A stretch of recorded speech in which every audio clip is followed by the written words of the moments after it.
तो बिहार में कोरोना संक्रमित मरीजों की संख्या बढ़कर 70 हो चुकी है और राहत की बात यह है कि अब तक 29 मरीज स्वस्थ हो चुके हैं, घर लौट चुके हैं। तो बिहार सरकार लगातार कोशिश कर रही है इसके संक्रमण को रोकने की और घर घर जाकर पल्स पोलियो के अभियान के तर्ज पर सर्वे किया जा रहा है। और अब तक पटना में 20,000 घरों में सर्वे हुआ है, जिसमें से केवल 3 संदिग्ध कोरोना के मरीज पाए गए हैं, जिनको घर में ही क्वारंटाइन में रखा गया है।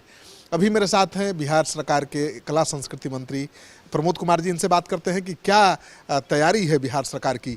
बढ़ता जा रहा है संक्रमण का खतरा, क्या तैयारी है? देखिए, ये स्वाभाविक है कि संक्रमक पर सतर्कता गई दुर्घटना हुई, लेकिन हम आपको बताना चाहते हैं कि हमारे माननीय प्रधानमंत्री महोदय के निर्देशानुसार हमारे माननीय मुख्यमंत्री आदरणीय नीतीश कुमार जी और स्वास्थ्य मंत्री आदरणीय मंगल पांडे जी सहित जो हमारे प्रशासन के जितने लोग हैं इस महामारी से सचेत हैं। और जिस प्रकार पल्स पोलियो का टीका देकर पल्स पोलियो उन्मूलन का इस बिहार के धरती से हम लोगों ने समाप्त किया, उसी प्रकार हमारे माननीय मुख्यमंत्री जी ने निर्देशित किया है कि जहां भी ऐसे संक्रामक के मरीज मिले हैं उसके इर्द गिर्द के इलाका में गांव स्तर पर इसे टोली बनाकर, जैसे पल्स पोलियो का सर्वे हुआ था, टीकाकरण दिया जाता है, उस तरह हमारे जो स्थानीय स्तर के जो कर्मचारी हैं, जो आशा के बहने हैं, नर्स एनएम हैं और भी जो हमारे नीचे के सेविका सहायिका है, इन सबों के सहयोग से यह युद्ध स्तर से ये अभियान चल रहा है और कोरोना जंग में हम लोग विजय पाएंगे। कोरोना हारेगा और भारत जीतेगा। लेकिन कैसे जीतेगा? लॉकडाउन में कोई काम नहीं करना है, अभी तक छूट नहीं दी गई है, लेकिन बिहार सरकार के कई विभागों में दबाव डाला जा रहा है ठेकेदारों पर, कंपनियों पर कि आप काम करिए। नल जल योजना है, जल जीवन हरियाली योजना है, काम करने के लिए दबाव डाला जा रहा है। लोग काम नहीं करने दे रहे हैं, गाँव में विरोध कर रहे हैं। देखिए, यह कहा गया है कि सोशल डिस्टेंस, जैसे खेत में गेहूँ लगा है तो गेहूँ काटना है तो सोशल डिस्टेंस का अनुपालन कीजिए। नल जल का जो काम है तो सोशल डिस्टेंस के हिसाब से उसको अनुपालन कीजिए।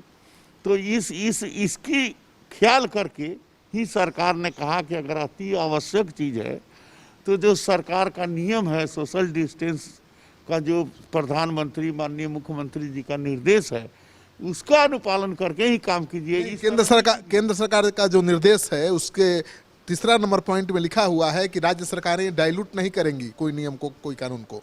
तो ये डाइल्यूशन हुआ है, तो डाइल्यूट किया जा रहा है। नहीं, ये डाइल्यूट नहीं किया गया है, ये संघीय व्यवस्था है। केंद्र सरकार जो निर्देश दिया है उसका अनुपालन करना पूरे भारतवर्ष का संवैधानिक दायित्व है।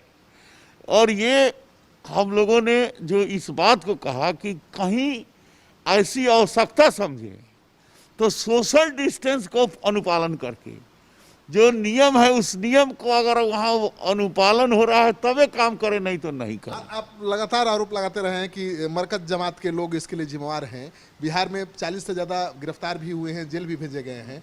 अब क्या लगता है, कभी भी वो हैं?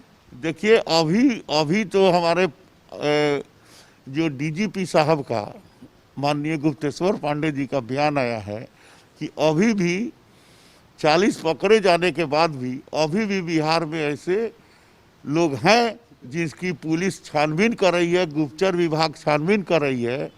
आज अगर ये मरकज के जमात ना होते, इसमें अगर व्यवधान नहीं क्रिएट करते तो भारत इस कोरोना जंग को जीत चुका था। लेकिन आपके पार्टी के नेता तो इस मरकज जमात को, कोरोना को एक संप्रदाय से जोड़ रहे हैं और उसके वजह से सांप्रदायिक सौहार्द बिगड़ रहा है। देखिए, ये बीमारी जो है, कोई बीमारी या महामारी, जब महामारी होता है कोई संप्रदाय को चीन के नहीं आता है, कोई जाति धर्म मजहब के साथ नहीं होता है।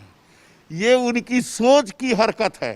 क्या सोच है? इनकी सोच ऐसा है कि जब देश के ऊपर कहर है, वैश्विक महामारी है, तो ऐसे जो वीजा लेकर भारत चले थे यात्रा करनी, यात्री वीजा पर, और भारत में आकर और धर्म की चर्चा करके, प्रचार करके वह भारत को गुमराह करने का काम किया।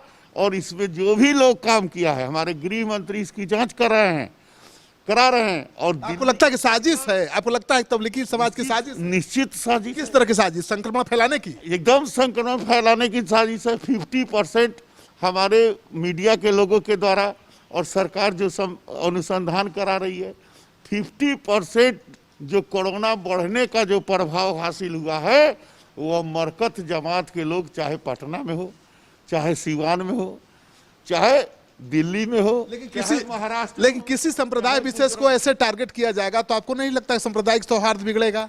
देखिए, ये जो लोग हैं, इस सांप्रदायिक लड़ाई नहीं है, न सौहार्द बिगड़ने की जरिए, ये उनकी तुच्छ बुद्धि, छोटी सोच की मानसिकता की लड़ाई है। उदारता, भारत उदारवादी देश है। वैशाली का एक बीजेपी के नेता तो गिरफ्तार हुआ है सांप्रदायिक पोस्ट करने के लिए। ना, ऐसा गलत पोस्ट नहीं करना चाहिए। ये सांप्रदायिक बात नहीं हम लोग बता रहे हैं। हम लोग कह रहे हैं कि चाहे जौन समाज के लोग हों, जिस धर्म के लोग हों, इस वैश्विक महामारी में जो स्वयं जानते थे और वह उस अपने देश को छोड़कर और दूसरे देश में बीमारी लेके पहुंच गए और सामने नहीं आ रहे हैं। यही तो दुर्भाग्यपूर्ण बात। बिहार सरकार काम कर रही है उनके खिलाफ? एकदम, हमारे डीजीपी जांच करा रहे हैं और ऐसे लोग का पर्दाफाश करेंगे और उसी पर्दाफाश के तहत आज 40 लोग गिरफ्तार हुए हैं। तो बिहार में अब तक 40 से ज़्यादा मरकज और तबलीगी समाज से जुड़े हुए लोग गिरफ्तार किए जा चुके हैं। अभी भी पटना के आसपास के इलाकों में 8 से ज़्यादा मरकज जमात से जुड़े हुए लोगों के छिपे होने की आशंका है। ये आए थे पटना के एक मस्जिद में और पुलिस इस बात की जांच कर रही है कि किसने इनको न्योता दिया था, किसने पटना बुलाया था। उनके खिलाफ भी कानूनी कार्रवाई की जाएगी।